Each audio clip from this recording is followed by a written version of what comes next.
Gun violence in Chicago during the holiday weekend left 12 people dead and another 44 wounded since Friday afternoon. Then on the Memorial Day weekend in Baltimore, during the past 48 hours, there have been at least a dozen shootings. We are on pace to be the highest, not only in my 7 or 8 years of being police chief here, but the highest in a number of years, and that is disturbing. A year of turbulence between poor black communities and the police has given way to a summer of violence within many major cities across America. And there really just seems to be no end in sight to the overwhelming amount of violence that we're seeing in the streets. With homicide rates in Milwaukee that have more than doubled, and with cities like Baltimore, New Orleans, and St. Louis seeing a 30% increase in homicides this year, police chiefs and mayors across the country are trying to identify the causes for this level of violence. As we were discussing all this, we were looking for what's the answer to the why question? Why is this happening right now? And I will tell you that there's no clear answer. That's the police chief for Montgomery County in Maryland, J. Thomas Manger, speaking after a summit on violence organized by the major city's Chiefs Police Association.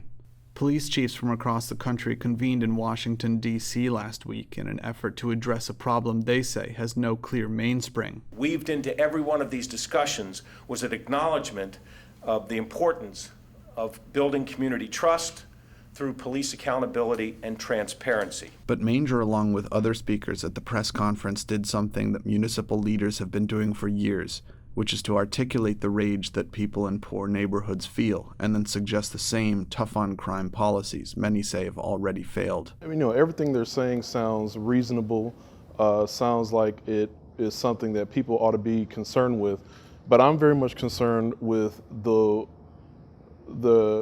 way that police and mayors and city officials look at how criminal environments are created. Dr. Lawrence Brown, a professor at Morgan State University and a contributor to Salon, says that rather than looking at any new developments that might explain the spike in violence, municipal leaders should be scrutinizing the policies that are already in place. And so specifically, when I think about St. Louis and Baltimore, for instance, two of the main cities where we've seen spikes in crime, I'm thinking about how these two cities were among the very first to pass segregation laws in the early part of the 1900s. Baltimore passed the first one in 1910 under Baltimore Mayor J. Barry Mahul. And so what you have in those two cities and other cities like Milwaukee, Flint, Michigan, and other cities around the nation is what you have is hypersegregation.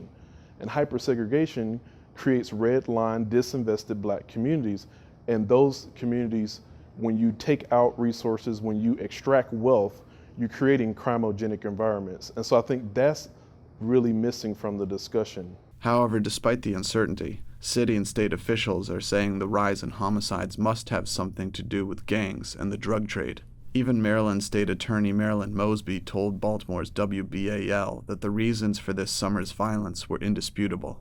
It's time to develop a strategy, not research how or why homicides are taking place. We know why homicides are taking place. We know it has to do with drugs. We know it has to do with gangs. We know it has to do with turf wars. Let's start concentrating and really going after these individuals. But I think it's fundamentally flawed. We don't know why, when we have a clearance rate of 45% in Baltimore City, there are 55% of murders that we don't know who did it, why they did it. We don't have the suspect.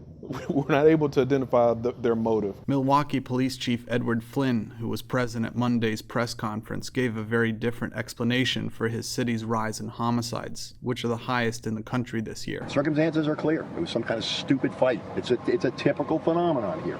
Somebody gets in a fight, somebody picks up a cell phone, cavalry comes with guns in their cars. Time after time after time, the leading cause of homicidal violence with guns in this city is arguments and fights. Here in Baltimore, the mood is similar. Residents of dangerous areas in East and West Baltimore say that the atmosphere isn't one of warfare between gangs. It's instead one of desperation and confusion, anger and frustration at living conditions that often exhibits itself in petty ways. I'm gonna get out here, I'm gonna rob, I'm gonna steal, I'm gonna shoot, I'm gonna kill, and do whatever I gotta do to survive on the streets. And that's how they feel out here. They feel as though they have to do that. Mac Jones and Alex Long both live in East Baltimore, a neighborhood that's been riddled with violence recently. In May, 5 people were shot outside of the Rose Street Community Center, where Jones and Long work to prevent street violence among youth. Most of the kids that's in our program, and I deal with about 30 to 40 kids a day easy. once they leave our program, once they get finished that little cleanup with us to make their little $10, you know where they at? Sitting on these stairs, standing on the corner somewhere, ripping and running around the block, busting out windows and stuff, because they got nothing to do. So you can blame drugs, but what's the excuse for that? Ain't none of them kids getting high. Jones and Long, who actually encourage kids to fight as long as they use just their fists, say it isn't difficult to understand the increase in violence if you're from the place where people are being killed. Whenever they come and deal with us, it's never as if we're citizens, like we're taxpayers or anything like that. They come like we just escaped from Alcatraz and, you know what I'm saying, like we'd enjoy ISIS and all that. Like they really come at us as if we a threat to America. So when you have a police system that's set up to protect you and they block you out and turn you to an enemy, like I say, you have the spiritual world that basically tell you there is no hope. And then I can't find a job to save my life. What you think gonna happen? We spend over $444 million on policing in this city, which is more than health, arts, community, and housing combined. For Brown, there's a source of anger beyond policing that explains the feeling of powerlessness. Water shutoffs, school closings, the dismantling of social programs and public services that have escalated since the massive budget cuts of 2011, known as sequestration. These forms of soft violence are more difficult to identify than police brutality, but they matter just as much. That's what hypersegregation does. Hypersegregation takes wealth, extracts wealth and income earning opportunities from low-income Black and Latino families. So that's what we're seeing all across America, but in Baltimore City is playing out in a very savage fashion because we have policies where our mayors have invested heavily in the Inner Harbor, up to $2 billion in TIFs and pilots and tax breaks for wealthy corporations, but only pennies, comparatively speaking, for redline disinvested Black communities. It's not 191 dead Caucasians. So they not concerned about stopping murder because none of their kids or family members are getting murdered. I say it's just to make it seem like that they care and they doing something. If you really cared, you'll create jobs for these people to get them off the corners. You'll stop shutting down schools, putting them on the corners.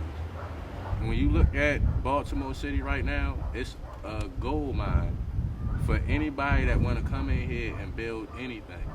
As bad as this city is, so they say, all the murders we having, every person on Wall Street would love to build a business down here.